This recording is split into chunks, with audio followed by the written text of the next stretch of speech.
ସାଙ୍ଗମାନେ ଆଜିର ମୋର ମିନି ବ୍ଲଗ୍ରେ ଦେଖନ୍ତୁ ଆମର ଛାତକୁ ବର୍ତ୍ତମାନ ମୁଁ ଆସିଲି। ଆଉ ଆଜି ଆମେ ଆମର ଦୁଇଟା ପାରାକୁ ନେଇକି ଘରଠୁ ଦୂରରେ ଛାଡ଼ିବା।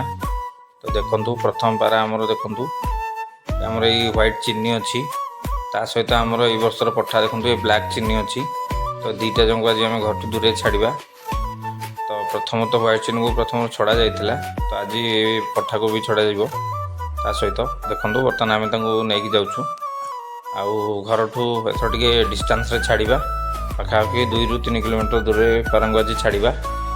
ତ ପାରା ଘରକୁ ଆସୁଛନ୍ତି ନା ନାହିଁ ରିଟର୍ନ, ତା ଆପଣମାନେ ଆମକୁ କମେଣ୍ଟ କରି କହିବେ। ତ ବର୍ତ୍ତମାନ ଆମେ ଦେଖନ୍ତୁ ଯେଉଁ ଜାଗାରେ ଛାଡ଼ିବାର ଅଛି ସେ ଜାଗାରେ ପହଞ୍ଚି ଯାଇଛୁ। ଆଉ ବର୍ତ୍ତମାନ ଆମେ ପାରାଙ୍କୁ ଏଠି ଛାଡ଼ିବା। ତ ପାରାମାନେ ଘରକୁ ରିଟର୍ନ ଆସୁଛନ୍ତି ନା ନାହିଁ ଆପଣମାନେ ଆମକୁ କମେଣ୍ଟ କରି କହିପାରିବେ। ଆଉ ୟାର ଫୁଲ୍ ଭିଡ଼ିଓ ବହୁତ ଶୀଘ୍ର ଚ୍ୟାନେଲରେ ଆସିବ। ତ ଦେଖନ୍ତୁ ବର୍ତ୍ତମାନ ଆମେ ଆମ ସେଇ ଯେଉଁ ଦୁଇଟା ପାରାଙ୍କୁ ଆମେ ବର୍ତ୍ତମାନ ଫ୍ରି କରୁଛେ। ତ ଦେଖନ୍ତୁ ସେ ଘରକୁ ରିଟର୍ନ ଆସିବେ ନା ନାହିଁ ଦେଖିବେ। ରହୁଛି ସାଙ୍ଗମାନେ, ଜୟ ଜଗନ୍ନାଥ ସାଙ୍ଗମାନେ।